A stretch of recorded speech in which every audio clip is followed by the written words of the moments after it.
Hello children, how are you? Ouch! What happened? Children, just now you have seen that I shouted ouch. Why? Because that pointed thing pricked me, and that's why spontaneously I shouted like that. What is the indication of it? That I responded to the stimulus. Come on, let us study the next characteristic, responsiveness to stimuli and movement. In that, first of all, we will see the definition of that. And in Marathi, this responsiveness to stimuli is known as Chetana Kshamta. In this response, it is the pratisad and stimulus is Chetana. And that's why the ability of living things to respond to a stimulus is called responsiveness to stimuli. See, in that pricking of a pin, that was stimulus. Pricking of a pin, that was stimulus. And I responded to it by shouting. That was my response. That ability of those living things, all living things, whether it is a plant, animal, all living things, they respond to the received stimulus, and that ability is called responsiveness to stimulus. Stimulus is singular, whereas stimuli is plural. If there is one stimulus, it is called stimulus, and if there are many, at that time they are called stimuli. In English, some words they end with us. Some common nouns they end with us, and while changing to plural form, they are converted into I. That us, it is converted into I. Like that, stimulus is converted into stimuli in plural form. Nucleus, nuclei, radius, radii. Like that, there are again many words that we will see in English lecture. Now, we will see the examples of this characteristic responsiveness to stimuli as well as movement.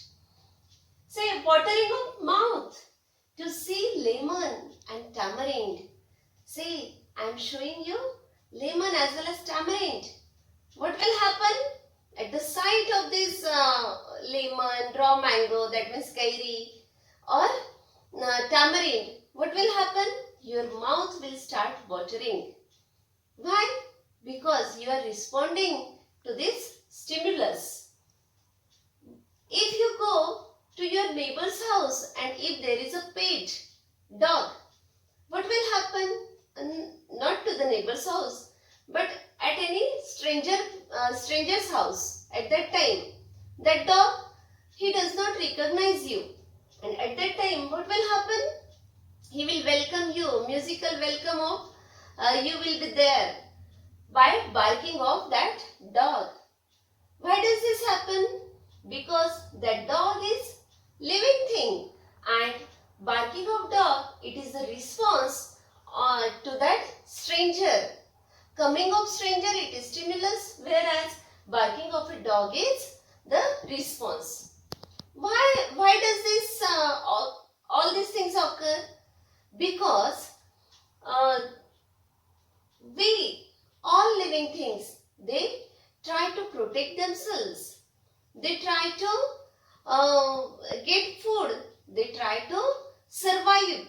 And for all these things, for survival, for their protection, for getting food, for moving in the surrounding, at that time they have to be alert and they have to respond to the received stimulus. That's why this is the characteristic of living things.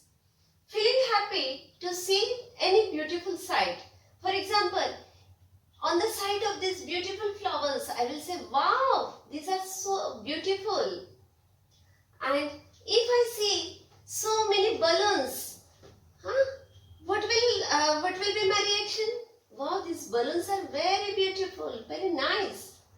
And if your friend, if your friend is a captain of cricket team and the whole team, the team wins the match, what will you say?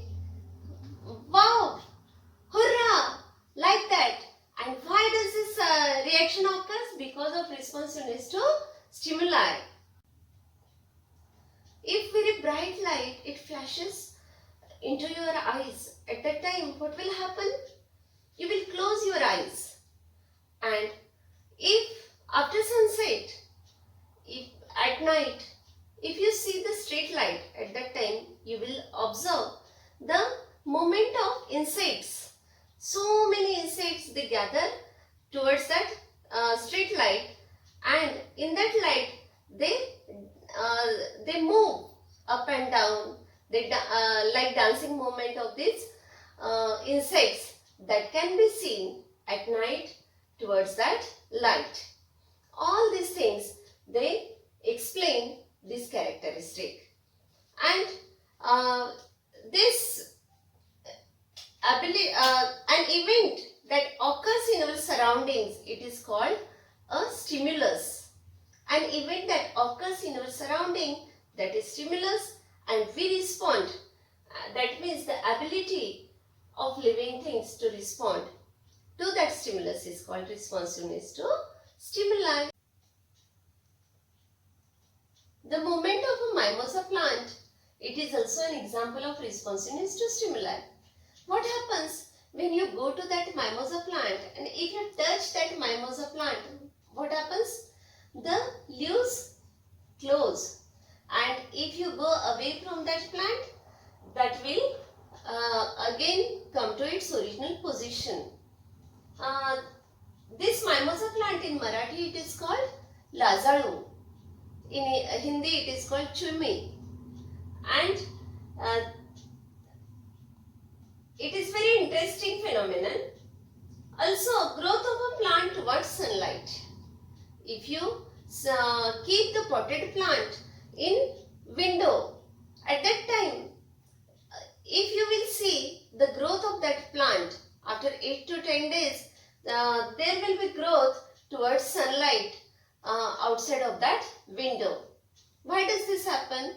Because that plant, it responds to sunlight and it grows towards sunlight because it requires sunlight for its growth.